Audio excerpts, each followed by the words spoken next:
era bw'oba oyagala okukimanya genda omuwaabiro mu reporting olaba oba banaamukwatako.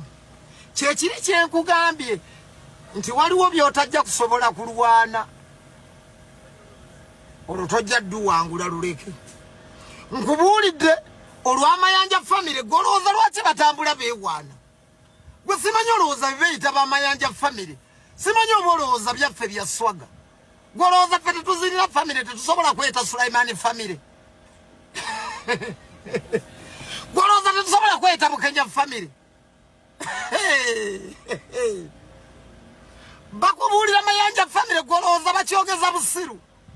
Genda bw'oba wakana genda Juba obuuze Mayanja family mu Basudani bagimanyi.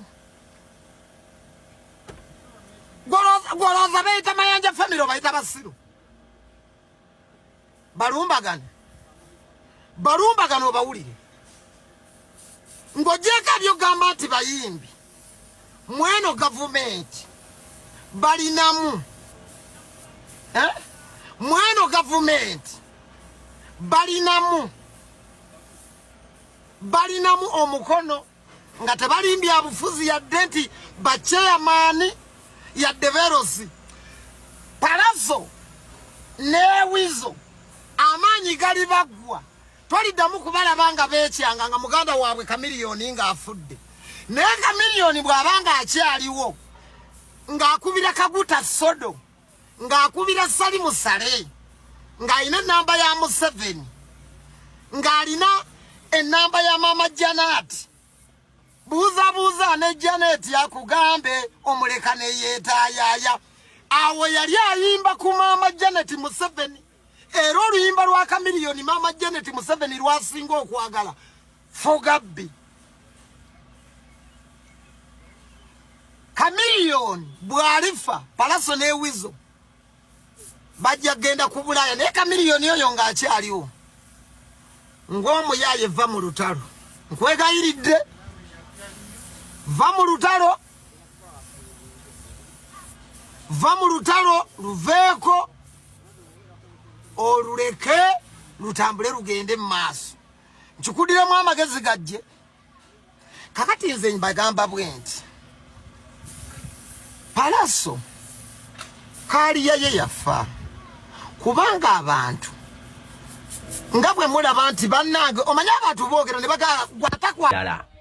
Wowe yakulaba ku kye bayita ababanda be bayita abaddala, ababanda be bayita aba action. Genda olabe sinema gye bayita Gangs of London, olabe sinema gye bayita The Godfather, olabe ne sinema gye bayita Peaky Blinders.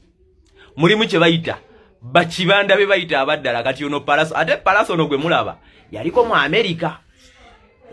Style ze za America nnyo, ebintu bya action ate biri so violent.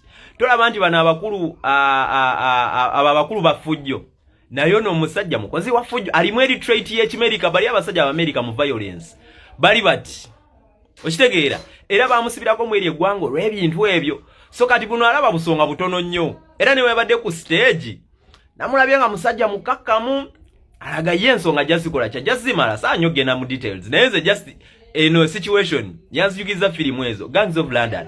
Muli abasajja omusajja ajja n'alumba kampani yo n'akakasa nti talina kyaliseewo wadde akabwa wadde obuyenje obwakulema okutta bwonna n'abwera n'amala n'akulagirira nti oba onnoonya ndi wano eno eyo Gangs of London. Then ne Peaky Blinders, Godfather, bali abasajja basalawo, omanyi bakibanda abasalawo. Kati ono Palaso yennyini yabano banayo no musajja gwe bana basajja tebagala nnyo sinika mannyo ebyokusagiriza naye ekyamazima Alien Skin bamukosezaamu ko kyamazima because emmotoka zoka Mini Cooper mwabamanya amamotoka naye tubale tukuze ku zino Range Rovers eno Ford Jaina Mini Cooper yoka eyo Alfa D yoka nyina negenda byo oba eringa Pajero bwetyo Land Cruiser. Then gena ku Range Rover etala lyokka endabirwamu ebyo ebintu byonna byo gwe genda ku nyumba gaya ali milioni 5 sofa kati wano wali okutereza obutereza ekyo kidamage yakafunako milioni 1,500 mama abasajja balina fujjo gwe nze abo sibeerawo Trizi Baba nze mbeere waawo awo wenda byensuululu palasade n'omusajja ng'alina ensuululu nze mbeere waawo Trizi Baba kikafuuwe maama nnyabuli nnyanja naye nze kyennyongedde okakasa nti waggulu w'omumanyi ate wabaayo omumanyi oba waggulu w'omukambwe wabaayo saabakambwe omusajja olwavudde ku Mpere Festival yaposinze ne ku Twitter n'agamba senguka mangu